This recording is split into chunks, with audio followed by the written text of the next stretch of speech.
জীবনে অনেক কিছু হারিয়েছি, অনেক কিছু ভেঙে যেতে দেখেছি, কিন্তু তোমাকে হারানোর পর বুঝেছি ধ্বংস কাকে বলে। কারণ একটা মানুষ যখন নিজের সবচেয়ে বেশি প্রিয় মানুষটাকে হারিয়ে ফেলে, তখন তার ভেতরের পুরো পৃথিবীটাই ধীরে ধীরে ধ্বংস হয়ে যায়।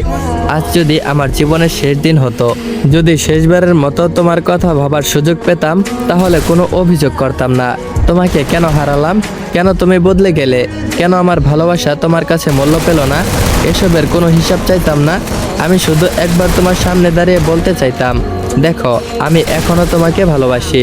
হয়তো তুমি আমার নও, হয়তো কোনোদিন আর আমার হবে না, তবুও তোমার জন্য আমার যে অনুভূতি, তা সময়ের সঙ্গে সঙ্গে কমে যায়নি, বরং প্রতিটা রাত, প্রতিটা নিঃসঙ্গ মুহূর্তে আমাকে আরো বেশি বুঝিয়ে দিয়েছে যে আমি সত্যি তোমাকে কতটা ভালোবেসেছিলাম। তুমি জানো, মানুষ সব কিছু ভুলে যেতে পারে, কিন্তু যাকে মন থেকে ভালোবাসে তাকে কখনো পুরোপুরি ভুলতে পারে না।